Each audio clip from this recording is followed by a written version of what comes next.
Whether we choose to notice them or not, there are many factors that influence and guide our decisions. Fortunately, with hindsight, we can trace our decisions that we have made, and provided we take lessons from them and move on, we can fine-tune our future decisions. By examining our decisions, we'll realise how consequential even the smallest decision is.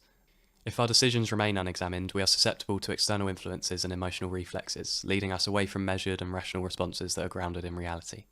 It's always helpful to question our behaviour and inspect the reasons why we made certain decisions, who they affected and how it changed us, because it helps us distinguish the unproductive themes and patterns from the productive ones. In this video, I'll detail 3 core principles that can improve your decision making, as well as the missing piece that join these together, timing. Timing is vital. We can often come to a rational conclusion, but if it's at the wrong time, it will not be well received. The aim of this video is to explain how having the relevant information, making decisions at the right time, and ultimately doing what you think is right is everything.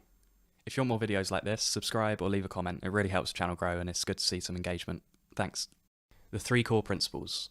Starting with the core principles first, you can only make a rational decision when you fulfill the following criteria.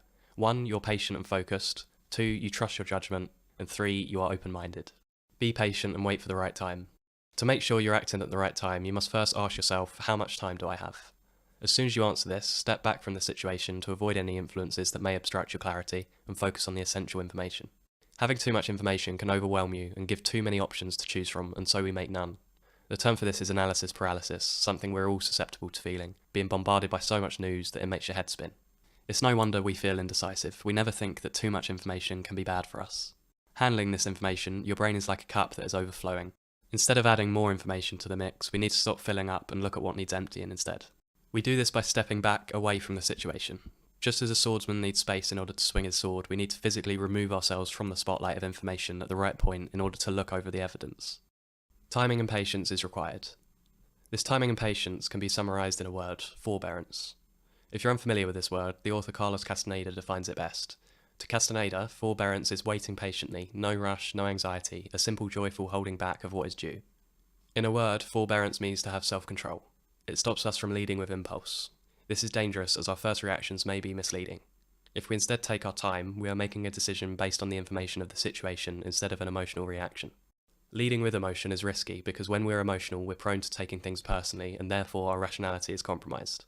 If you fail to conquer this, you'll begin to doubt and second guess your decisions, seeing things that aren't there as a result of being inconsistent in your thought process.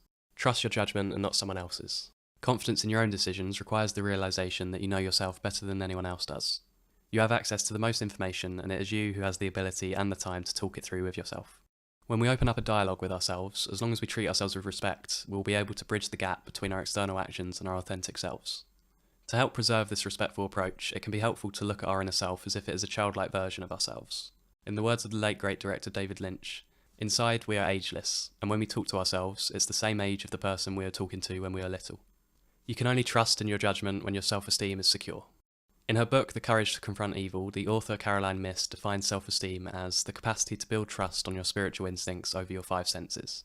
In her words, it is the step-by-step journey of you experiencing rejection, humiliation, isolation, shame, injustice, and overcoming it. Constant exposure to difficult experiences is the only way you can build up your self-esteem, as when we consistently overcome adversity, we become more courageous and our opinion of ourselves improves. This leads to an authentic self, one who is not afraid to, as Johnny Cash wrote to Bob Dylan, track some mud on the carpet. With our ability validated by consistently displaying composure, we can begin to trust our decisions. Taking a breath and waiting until the emotional response is subdued is a choice that we come to from experiencing moments where we put our foot in it. Learning from these mistakes, we now know to only commit to a decision when we are composed and not emotional. However, making the right decision is easier said than done. How do I know if it's the right decision? To find out what is truly in your best interests, you need to follow your intuition. If you're unfamiliar with the term, the Oxford definition reads that intuition is a thing that one knows or considers likely from feeling rather than conscious reasoning. We all have moments where we sense that something isn't right. There may be a secret tension that you feel in the air when walking into a crowded room, for example. This unshakable instinct contrasts with our ability to reason based on the information at our disposal. Ultimately, we need to use both faculties to come to the right decision. Personally, I've found that it's preferable to follow your intuition after you have digested the information from the situation and let it settle. You can then look back and consider what your initial intuitive feeling is in active solitude, considering if the gut feeling has changed or stayed constant. When you think it's the right time to react, 2 fundamental rules to keep on top of is to 1, only respond when you have enough information and evidence, and 2, only decide when you are not controlled by emotion. Of course, we don't want to wait too long that the right moment goes by. We just need to be aware that making no decision is also a choice, and sometimes the situation has time constraints. The longer we're stuck in the same place, the less we will develop.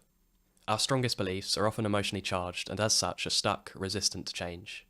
Being stuck in our ways comes from being too attached. Attachment and the strong emotions that come with it make us resistant to seeing the full picture. So to keep our decisions clear, we must detach from the situation and view it with as much objectivity as possible. Once you're satisfied with your choice, return to the situation with a newfound clarity in your decision. However, there's always going to be some level of attachment that we cannot shake free from. How we are perceived and how we perceive ourselves is an attachment which is tied to other people, and so we cannot easily detach from it. For example, in the workplace, a younger man may be treated with more respect if he has a beard instead of being clean-shaven because a beard gives the appearance of maturity. Even this change has the potential to shift the situation, as it may skew our choices if we are treated with less respect. The importance of appearances in everyday life is an unfortunate reality, but is one we must accept. Just as there is a need to overcomplicate a situation, there's also a potentiality in all of us to oversimplify and label people in categories to conserve our brain power. Thinking takes time, so most people judge. This statement is inspired by the psychologist Carl Jung, who wrote, "Thinking is difficult, therefore let the herd pronounce judgment." If you're in a group and someone disrupts what is acceptable and familiar, you, being in the majority, places you in a safe and secure position to shoot down the outsider and make a snap judgment, as you know the majority will back your view. To refrain from doing this, we must also keep in mind that observing is preferable to evaluating in your head, especially early on when it's too early to make a judgment. Question shortcuts. We're always secretly looking for shortcuts to our problems, quick fixes that can make our lives easier. This is becoming more true online, where for the sake of convenience, algorithms push us towards a more assisted life. Our lives are only getting more and more convenient with AI answering any question we throw at it, assisting us in ways we have never seen before. The downside of this convenience is that it's a slippery slope. Being too reliant on technology, you are thinking less and less for yourself, always favouring the shortcut route. This eventually will only lead to worse decisions. You could look at it this way: more shortcuts lead to less exposure to challenge, which equals worse decisions. But if you flip this, less shortcuts lead to more exposure to challenge, which equals better decisions. When we take the technological shortcut to answer our issues, we don't learn the lessons that we would if we stumbled on the answer on our own. As the author Lloyd Alexander wrote, we learn more by looking for an answer to a question and not finding it than we do from learning the answer itself. So when we're challenged less and go to AI for our answers, we are negating our own gift of rationality. Closing thoughts. In conclusion, to make a good decision, you must sit with your initial intuitive position, let things rest, remain open-minded to the information and the possible options, but refrain from latching on to external opinions, as you may be tempted to oversimplify the solution as a coping mechanism.